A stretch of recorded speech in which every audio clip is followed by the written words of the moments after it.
Welcome back. We're continuing our conversation on the subject matter and more. We've got, as you've seen there, His Excellency Samuel Ortom, Governor of Benue State. Good morning, sir. Thank you for joining us today on the program. Thank you very much, Chamberlain. I appreciate. Good morning, viewers. Okay, well, yeah, you've heard about it. Everybody's been talking about it. The president's approval of the recommendations of the committee to review with dispatch the 368 grazing sites across 25 states, which they've not disclosed those 25 states. You've been consistent in your perspective about some of these issues, but now, given this latest perspective, what do you think is going on? Thank you very much, Chamberlain. I want to say that I'm disappointed with the presidency. One, we expect that we're in a democratic governance, and the presidency would have understood this. Some weeks ago, Mr. President challenged Nigerians that whether he is not ruling this country according to rule of law. And I came up swiftly and said that, Mr. President, if some people are deceiving you, let me tell you the fact on ground. You are not ruling this country according to the rule of law in all aspects. Some aspects, yes, but in other aspects, you're not doing it. And here we are. Let me tell you, is Mr. President not having an Attorney General to advise him on what the law says about land administration? Everybody knows. I'm not a lawyer, and I must not be a lawyer to know what land administration in Nigeria is, because there is the Land Use Act enshrined in the Constitution of the Federal Republic of Nigeria. And it amazes me for Mr. President to come out to say that he will revive obsolete grazing reserves and grazing routes. Where are you going to have that? I have had personal conversation with our president, and I've had personal conversation with Mr. President handlers. And I have said, look, when we had grazing routes and grazing reserves, what was the total population of Nigeria? Less than 40 million. This was when it was initiated. But then it was as a result of the laws governing northern Nigeria. Today, as I talk to you, we're over 200 million people. So how do you expect the same thing? The land that used to exist have not increased. It is the same 923,000 square kilometers that we had, but even less because of the ceding of Bakassi to other parts, to the Cameroons.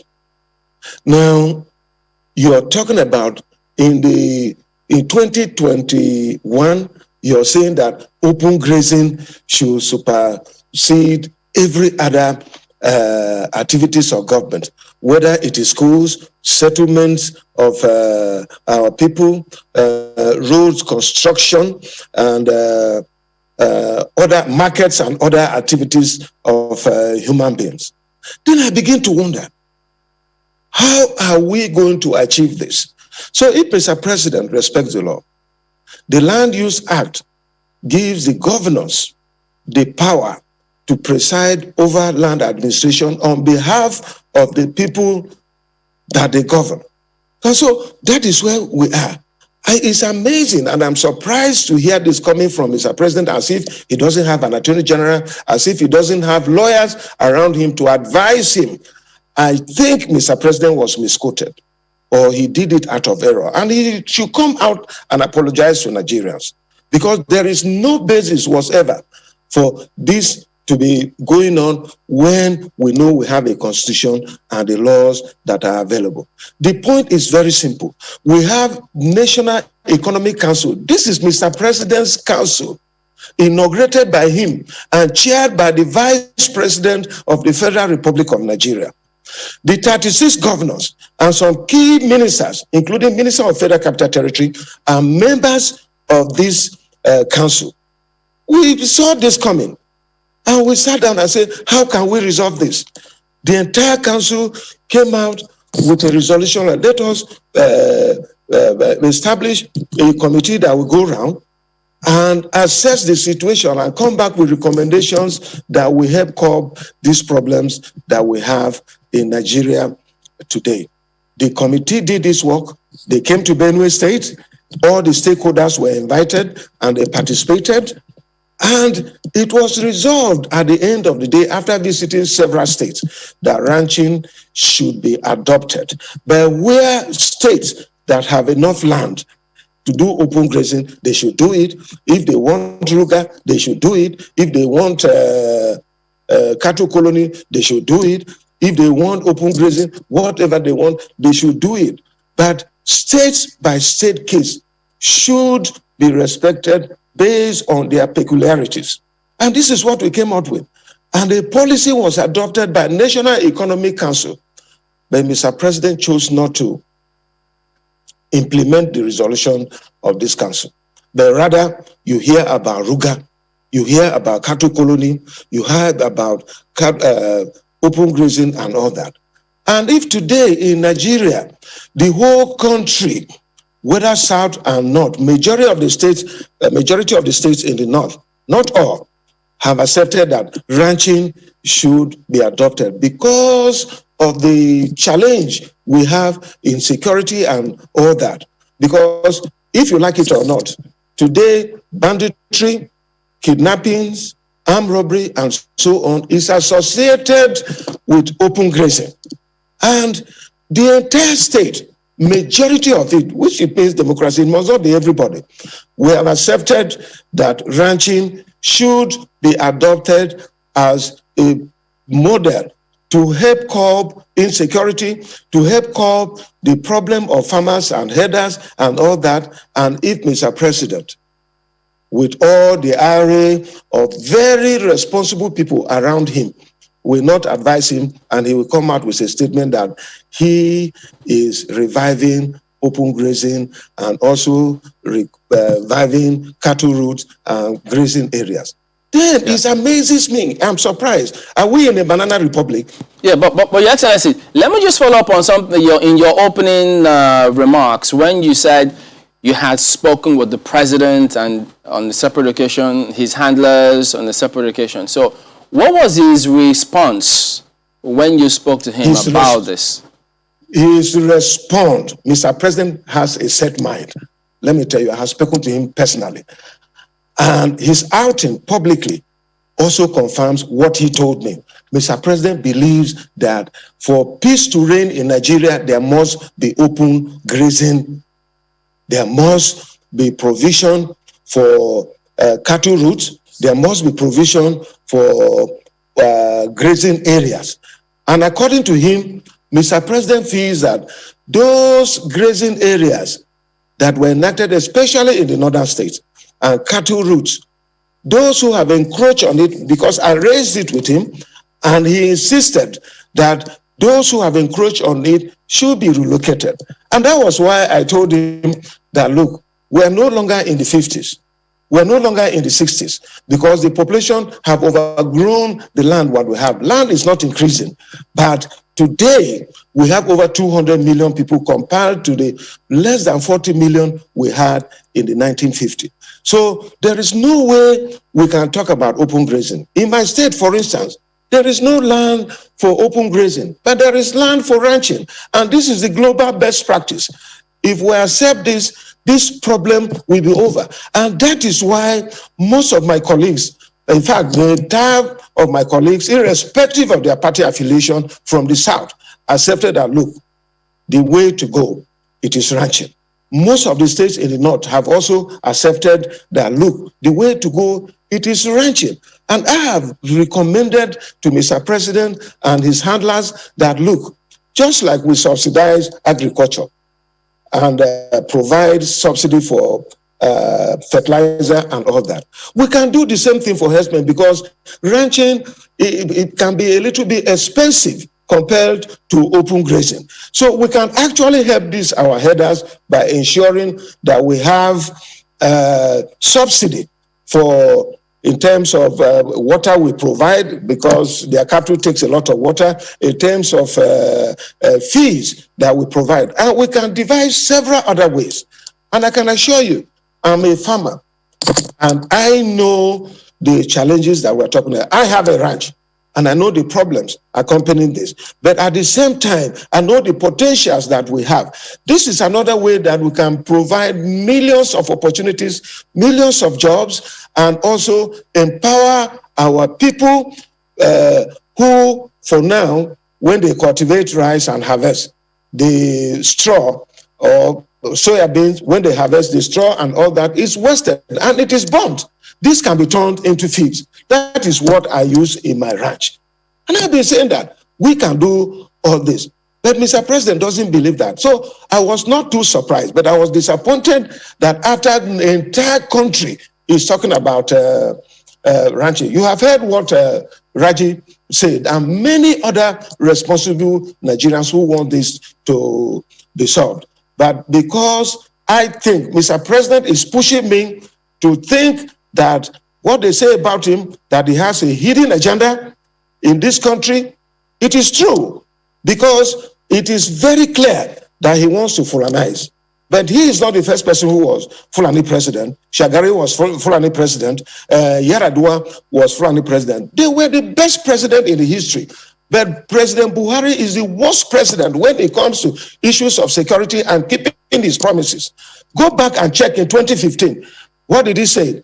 Human rights issues. He talked about press freedom. He talked about the economy. He talked about corruption. He talked about security. Tell me one thing that Mr. President have achieved. He has achieved some level of development in other sectors. But truly, these prominent things that is a concern to Nigerians, and we're all worried. Tell me where Mr. President have come out to address this matter. Is this corruption? We are worse in the history of this country. That corruption it's interesting. Your Excellency, it's interesting that you also score him well in some areas, at least said in some other sectors. I'm an objective person, and I always say the truth. Right. So I imagine that when this came out, maybe when the president first mentioned, these grazing routes during that interview a while back, you must have gone back in time as well to look at that law of 64-65, which is applicable at that time to northern Nigeria. And I'd like to find out what you found out, especially for Benue State. I mean, you've been at the receiving end of this, the farmer herders squabbles, for some time now. What did you find out regarding those old grazing reserves? How much of them are in Benue State? Because they say 360 something across 25 states. But how much of those old grazing reserves are in Benue State? My brother, let me tell you, there is no grazing reserves. They are just trying to impose it on Benue as of today, just to punish us for our stand against the Fulanization agenda of Mr. President. That is it. There has not been any gazetted grazing reserve or grazing route here in Benue State. Why is Mr. President trying to impose his will on Benue people? This will not be accepted. But even if the grazing reserves and grazing routes were applicable to Benue State, today we are no longer in the 60s. We are no longer in the 50s. And there is an act regulating land administration in Nigeria, which gives the governors powers to preside over land. There is no politics. It is not Mr. President. This is a federation. Mr. President has his own responsibility, and we have our own. What we do is to complement each other. If federal government wants land, as I talk to you, and I have been given to them, they will apply. From me, in Benue State here, all the federal government agencies who apply for land, we give them. But it is through the land administration in Benue State. So that law, it is no longer applicable to Benue State. It is no longer applicable to other parts of Nigeria. And I think that Mr. President is wrong. And that is why I say that the lawyers around him, very senior lawyers, very responsible people. Why can't they advise Mr. President that what you're saying is wrong? They should be able to advise him before this thing happens, because it's contradictory. Let me tell you, even Mr. President accepts ranching. Or is it because he comes from Katsina State that he can give 6.5 billion naira for ranching and come back to say that other states must do open grazing? And you also heard the governor of Katsina State who said that open grazing is un-Islamic. Katsina State is predominantly an Islamic state. And he said that open grazing is un-Islamic. So is the Bible. In Exodus, the Bible bans open grazing. That is even before we came here. And so if Mr. President decides to go and give 6.5 million to Katsina and then abandon us, who started this project in 2016, even in the National Livestock Transformation Program, which we were all part of it, 36 governors and all of us did it, and Benue State was a champion of ranching in this wise.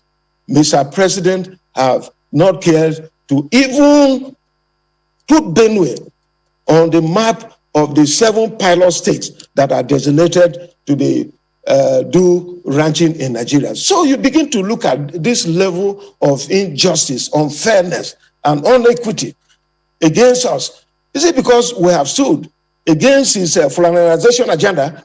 Mr. President, when he came in 2015, he said that he wants to be president for the entire country. He will be for nobody, but for everybody. But today, Mr. President has shown that he's a president for Fulani people and not for Nigerians. And that is why we're worried, and we have decided to voice out. Whether it is with the last pint of our blood, we are giving up, because at any given point, we must sacrifice. And at my age, I have no reason to be afraid of anybody or say the truth. The Bible says that you shall know the truth, and the truth will set you free. Whether they like it or not, this is where some of us stand, because we believe that this country belongs to all of us. Look at my cap. Anywhere I have been, I have portrayed the image of this country. Look at Nigerians' colors there and Benue colors. They are here. And so I believe in the unity of this country. And I cannot allow someone to destroy this country for no reason. All right, Your Excellency, we'll continue this conversation when we return from this break in just a moment. Please stay with us.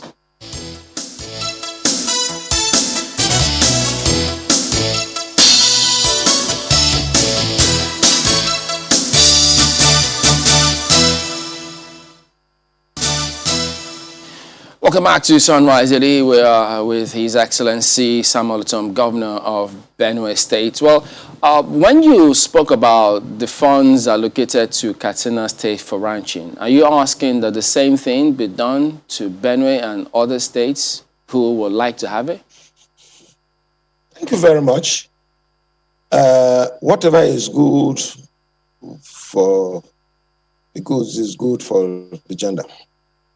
That is the point. Mr. President is President of the Federal Republic of Nigeria, and he cannot restrict himself to Katsina, where he comes from, alone. He must reach out to other states, especially states that are prepared for ranching. That is what he would have done, and that is what I'm saying, that every state in Nigeria that wants to do ranching, like the entire southern states, should also be supported with any support from the federal government. And those in the northern states that want to do it, they should do it. There are other states that have accepted that they want to do open grazing. Mr. President should support them to do open grazing. We are not against that. But you can't select Katsina State, where is your state, and then allow some of us out. With that, you're telling us, are we not part of Nigerians? Are we not part of the Federation of the Federal Republic of Nigeria? So this is the point that we are making. And I feel so sad that Mr. President have chosen to do this. We voted him in 2015 as a man with integrity, as a man who has the capacity to look over the affairs of the entire country, not just his own home state. and not just his Fulani kinsmen.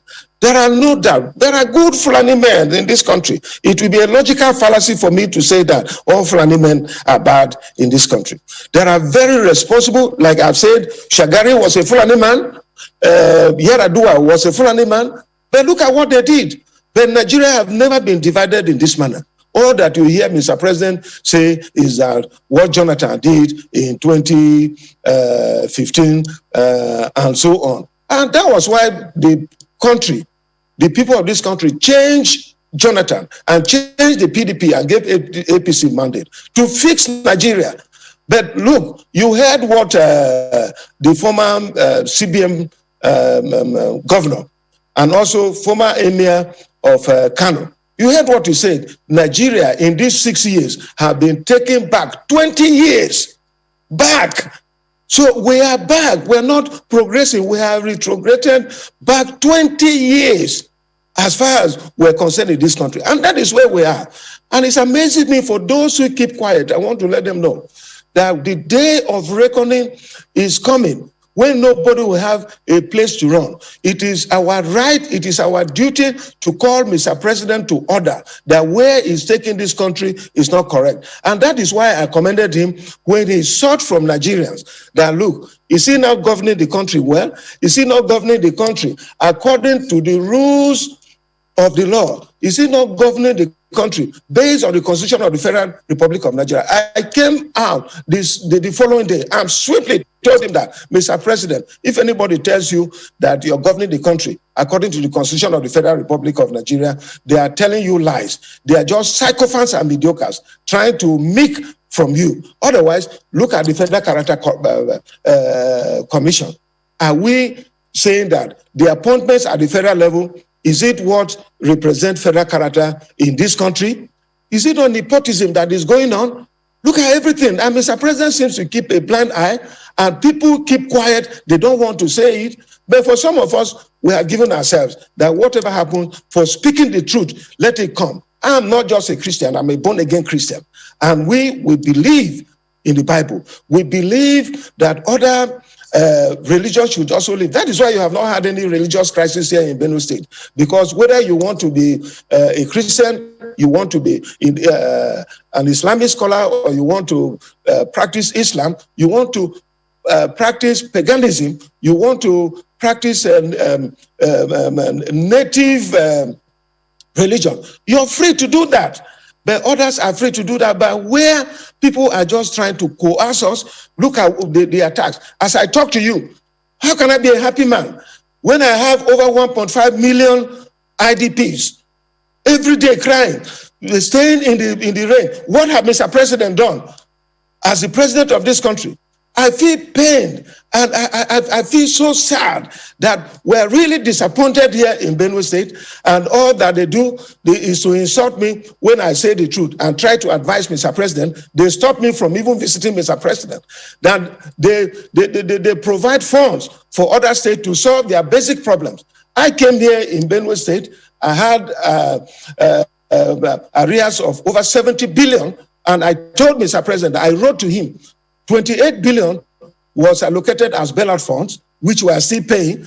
And I tell you, other states had the same thing. But now Mr. President has chosen to give it to other states that are APC with him. No wonder a former chairman said that when you're APC, your sins are forgiven and everything will go right. Is the president a president for APC or for Nigerians? So these are the issues.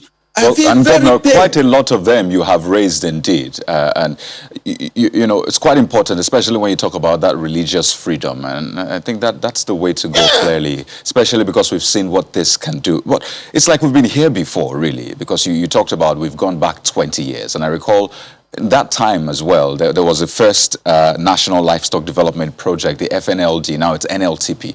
And at that time, the federal government gave 50% of the funds, states contributed 25%, and the World Bank gave 25%. That was at that time. And now that you're saying, well, you're open to having... Oh, yes. So now that you're saying your state is open to getting some sort of seed fund like Katsina State got as well, in what way would it work? If the federal government is given, how much stakes, how much say will the federal government also have in how the business is run? there is a National Livestock Transformation Committee here in Benue State. And we leave room. And we're not just talking about ranching cows. We're talking about ranching pigs. And in any case, I'm a chief man from Benue State. If you ask any chief man in Benue State that which is the sweetest meat in the whole world, they will tell you that pig is second, because they have not had the privilege of eating all the meat in the world. So we are also ranching pig here in Benue State and other forms of livestock and even poultry. We're doing it. So in the document of the National Livestock Transformation Plan, we captured all this into it, and we are ready to key into it. The government was supposed to give us some seed funds. So they now gave it to Katsina State and left some of us who were champion of this ranching out. And that is why we're not happy about it. We are ready at our own end. Even now, if you come to Benue State, you can see a number of ranching here and there and all that. Well, all this narrative that they try to insult that Ortom sent Fulanis away. Some Fulani men are my best friends as I talk to you. And nothing like that has been. We have not sent any Fulani man or Hausa or Yoruba or Igbo man away from here. If you want to do livestock business, the only thing we say is that obey the laws of the land. And we'll be home with you. We have no land for open grazing, but we have land for ranching. If you want, apply. And there we are going to give you. Benue State is a peaceful place for all. But as I talk to you every day, because of the body language of Mr. President, Mayatiala have continued to sponsor terrorists and bandits and killers into Benue State, and they have been killing our people. But recently I spoke to my people, and they told me whether it will require Mr. President, especially when he made that pronouncement about open grazing. People have told me to tell Mr. President, and since they have blocked me from seeing him, this is the only medium that I have. Maybe one person, he may not be listening to this himself, but maybe one person around him may hear it. Since they have blocked me from listening, I want to tell him that if he wants, let him come and kill everybody in Benue State, then he can have the land for his kinsmen, the Fulani people, so that they can take over the land and do whatever they want. Everything. We're a law-abiding government. About the Miyetti Allah, and when you say that, how much of this evidence have you given to the police, and what is being done about it? I recall we had that conversation with your deputy some time back, but it's important to know how far you have gone in escalating this and what is being done about that. Even right from 2017, when this law was enacted, and Miyetti Allah came out and said that they were not going to obey the law, that they will fight against us, and quickly alerted the presidency. The documents are there. They are stamped by the presidency. I have them. And nothing was done. And I told them that as far as I know, these people, when they issue threat, they come. So proactive steps should be taken. I wrote to the security agencies, the Nigerian police, the DSS, and all that. And nothing was done until 2018, 1st of January, when more than 73 people were massacred here in Benue State. And I still went to Mr. President, and all that I heard from him was to tell me that I should go and learn and tell my people to learn to live with their neighbors. Neighbors with AK-47 who come and kill our people, rape our women, rape our children, destroy our ancestral homes, and tell us that we cannot do anything. They are in power. And you want me to keep quiet? For what? I have alerted the presidency, and at intervals, several times, not once, not twice, not thrice, I have alerted the presidency, and nothing was done to curb this. Miyetti Allah, as I talk to you, they are in Abuja with Mr. President, going in convoys with enough security men, being paid from taxpayers' money in Abuja, being protected as I talk to you. And they talk rubbish. They own up to the killings in Benue State, and I wrote to the security agencies, I wrote to nothing has been done. They even attempted assassination on my life, and their wing called Fulani Nationality Movement, who said they were going to take over this country by force because Nigeria belongs to them. that Excellency, they have we no know other that, country other than Nigeria. The police, eventually they said they were investigating that matter. They sent certain people, the army put up posts about that. What is the latest information about that from the investigations being carried out? The last one I heard was when the Inspector General of Police said that they are investigating it, but it is not what I said. But what I said have not been told to me. What is happening, what was the outcome of the investigation as I talk to you today. And when the people that were sent here to investigate this matter came to brief me before they left for Abuja, they told me that they arrested some Fulani men. And up to today, I have not heard anything. A governor of a state were just 36 and attempted assassination on him. I was with security men, so I couldn't have been lying to say that I ran for 1.5 kilometers. I did run. They would have killed me. My security details, ask them, they are here. They are agents of the federal government. They worked hard. They chased those people out and had to pull me aside, and I ran for 1 hour, for 1.5 kilometers. Those who say that Ortom was lying, a 60-year-old man cannot run. I tell him, I keep myself fit, and I can run for even 3 kilometers, and so on. But up to today, as I talk to you, I have not heard any report from the security agencies as to whether they are prosecuting these people or as to whether the number of people, their identity and all that. But the people that came to me here before they left for Abuja told me it was Fulani men. And they claimed that some natives were also involved. The majority of the people, 12 of them were Fulani men. That was the brief I got here. And since then, I have not had anything outside what the Inspector General of Police said in the villa when he visited, that they are investigating. It is all, how long does it take to investigate? It is said that justice delayed is justice denied. You've spoken about several people around the president, because if you look at that committee, there are governors there. There are people from Ministry of Justice, Surveyor General's office. But about some of these matters... Minister of Agric too. Inclusive, yes. But the Nigeria Governors Forum, very strong pressure group, if not the strongest pressure group in this country if they want to be. They can take a position, they can put up positions on certain things. Do you think they should equally speak up on this? I mean, they may have previously, but given the way the things are now, with this fresh perspective, should they be speaking strongly on the matter?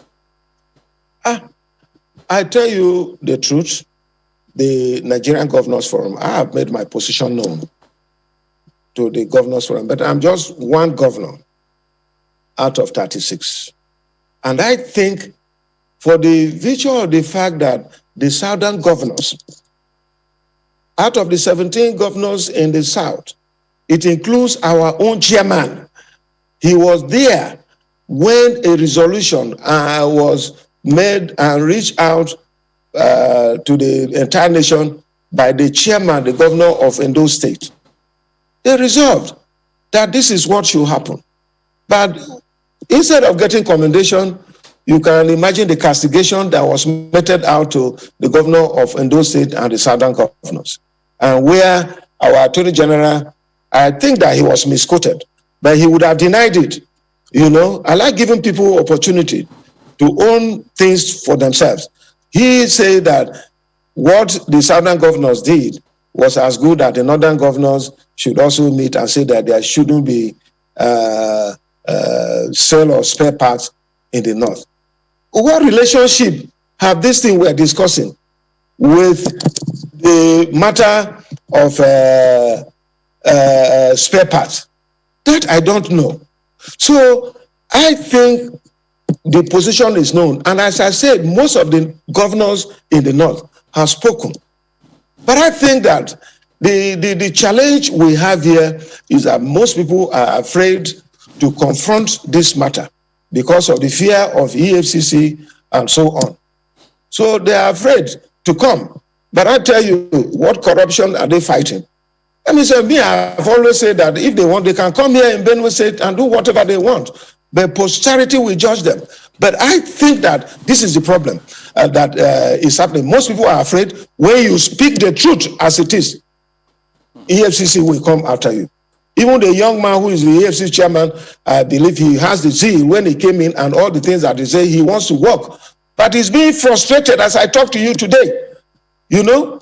So this is the point. But I have made my position, and the majority of the governors in Nigeria have made their position that the presidency is frustrating this. Otherwise, how do you account for the decision and the policy that the National Economic Council made on solving these problems once and for all, and the presidency reversing it, that quickly they should go there? In Benue State, nobody will come here to talk about that.